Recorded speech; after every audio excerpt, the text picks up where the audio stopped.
I gather, Congressman, that you support trying to make the world carbon neutral by 2050? Yes. Okay.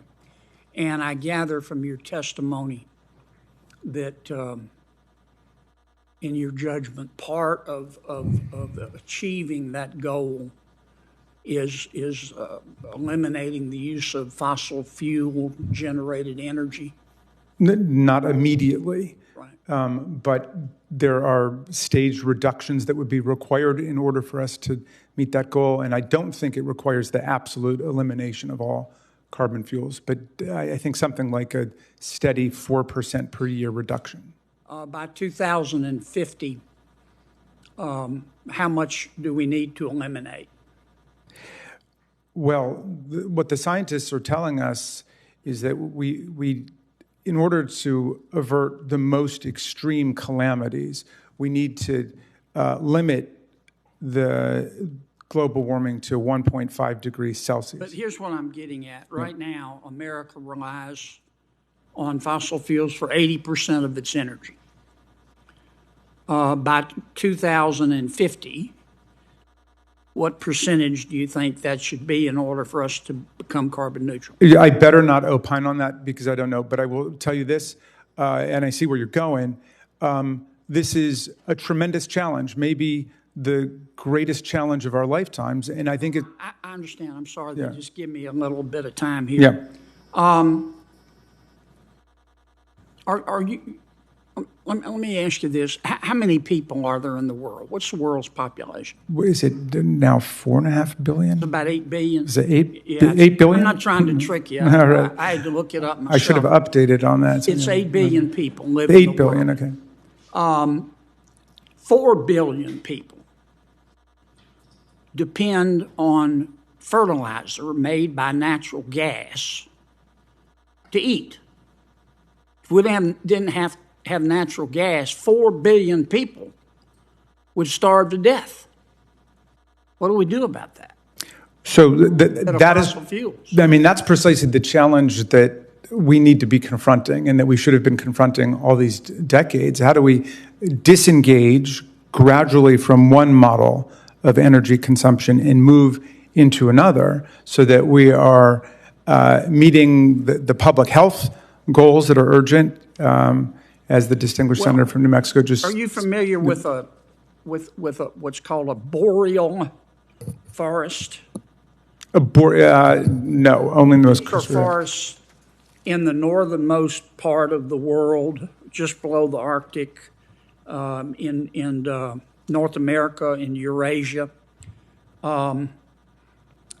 Millions of acres burn there naturally every year.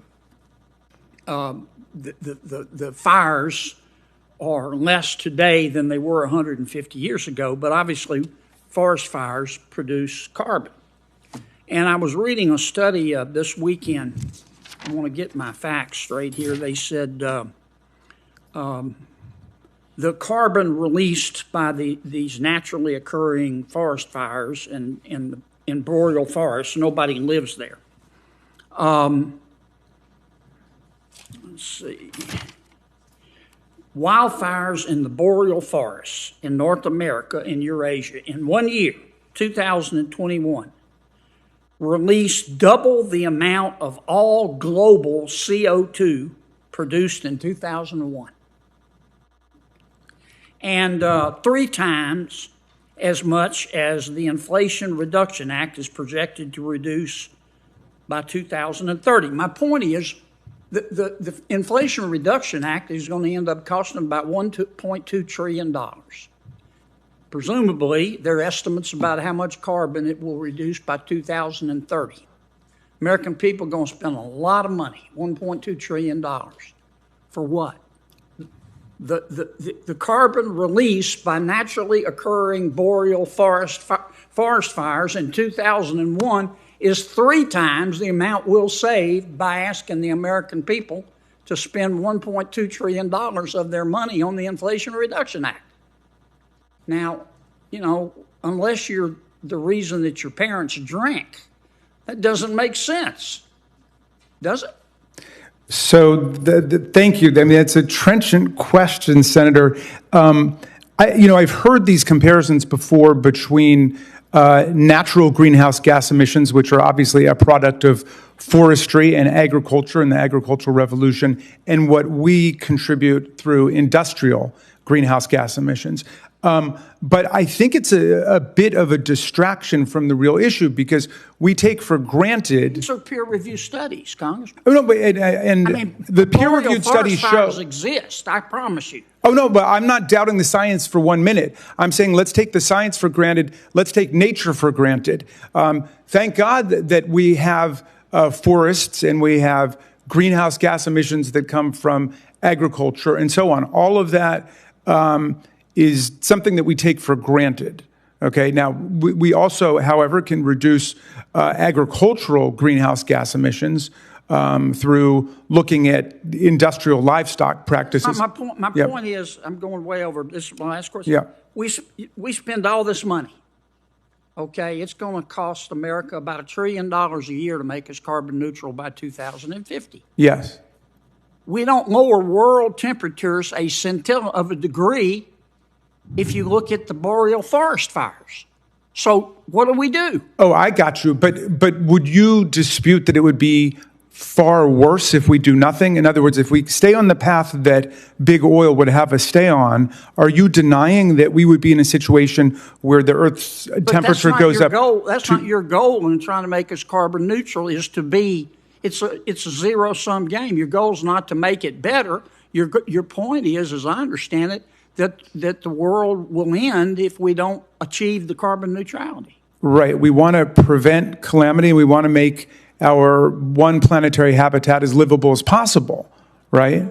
Do we need to spend trillions of dollars fighting the boreal forest fires? Well, let's go back to the Inflation Reduction Act, which you invoked before. Most of the money which you're describing as being spent on climate change measures was actually tax incentives for the stimulation of renewable energy. Agreed, but they're not stopping the boreal forest fires. I mean, we spend all this money and we reduce carbon, and the boreal forest fires just spit out 3 times the amount of carbon. All right, do you? What's the point? I would love to read a peer-reviewed study on that. I mean, if we need a boreal forest. Economist magazine, they talk about it all the time. All right, I will check that out. But I mean, is the suggestion that we need a boreal forest fire department? I'm asking you. I mean, well, what y'all's position is, I get it. Nobody's perfect. Oil and gas is bad, and they're destroying the world. Let's get rid of them. Yeah. Okay. If we do that, that's going to cost a lot? If we do that, is the world going to be okay? No. I got you. I see where you're going. But let's, if I might, Mr. Chairman, if I could just take your beautiful state, which is very close to my heart. I lived in New Orleans a couple of times.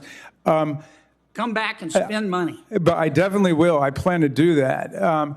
Louisiana has traditionally dealt with hurricanes, but is now experiencing hurricanes of much greater velocity and much greater ferocity under the climate change conditions. Really? Well, then perhaps the science that I've been seeing is... The damages are higher because Louisiana's wealthier and there's more to destroy. But if you look at the studies on the intensity, they're about the same. All right, but Kennedy, Senator Kane is waiting to proceed. If you don't, we were just having a good talk. No, and I'm enjoying this. Actually, I'm not complaining. I'm sorry, Timmy. I'm sorry. Thank you, Congressman. Thank you, Senator.